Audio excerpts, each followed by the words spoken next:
what's going on. It's going to be about Damian Lillard. Had 60 points last night on only 29 shots. And I know 60 points is kind of not, when you had Donovan Mitchell at 71 and Luka Doncic 60 and 20. And these people are putting up numbers like a pinata. But I do like Diamond Dollar Dame.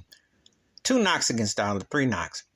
He happened to come around in the same era as a guy who was just a little bit as a better version of Steph Curry. And he got kind of railroaded. It's kind of like Clyde Drexler having to deal with Michael Jordan. Sometimes you just got someone who's a bit better and they hit the market and they hit it off in a running way that the accolades is one thing, but the rings and the other thing is a big difference, And the other thing, he plays in Portland. And he actually plays in, Steph Curry plays in where Damon's from in Oakland on the Bay. So ain't that something a guy comes to your home? It's kind of like the Michael Jordan, Isaiah Thomas situation, except Zeke and Jordan each won rings, but the marketing and the whole nine, it was like night and day. So that. And also Dame just can't attract nobody to Portland that really matters. So he stays loyal. And I got much respect for Dame Dollar as a player. He is also one of the best MCs, rappers to ever emerge from the NBA.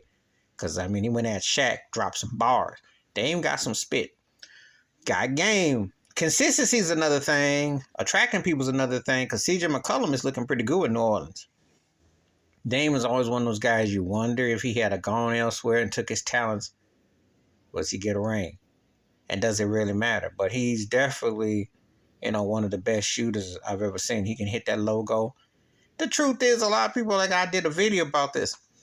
He hit big shots over James Harden.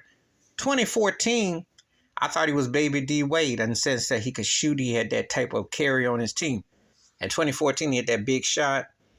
I think they beat Houston and they went against the Spurs and Tony Parker and them ate him up for breakfast. But he was a pre to Steph situation, but he just never got beyond that. And of course, as the years passed by, his antics and Dame Dollar and Dame Time minimized him. Paul George, people mocking him and people mocking. But he's never been able to. And he had a chance in 2019 when they lost to Golden State. But Draymond Green ate them for breakfast in that series. And he never was been the same. So he's one of those guys that you had to see it because he could definitely put them up. He could hang with Steph and James Harden. But he just never had the cat, the sidekick, and he never got his game with consistency. But it's hecka impressive, his 60-point game. Make no mistake about it.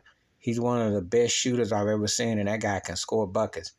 It's just a shame that it's fallen on deaf ears. And now in this day when cats are making 30, 40, 50 points, like just hitting a pinata, knocking the candy all out in the stuffing, it's not the same notoriety. But I want to give Dame his due. He had an impressive game last night. Please hit like, subscribe, work on thoughts and comments, and I do respond. And please share the video if you want to. Wash your hands, keep your mind clear, watch out for another. And you tell me where you rank Dame. And do you consider him one of the 75 greatest players ever? And does he belong closer to James Harden? Does he belong to Steph Curry? I think Dame is probably much in that 58 to 75 class because Steph is top 10 for me. But I will say this. Dame is one of them cats. He can get hot.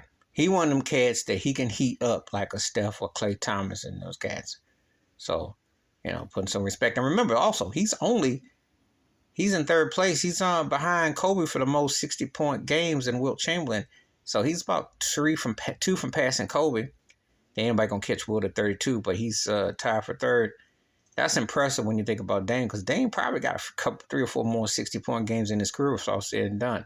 It's just that it ain't going to amount to the big prize. And that's the thing that's kind of elusive. So will he pull a Clyde Drexler before it's too late? Time will tell.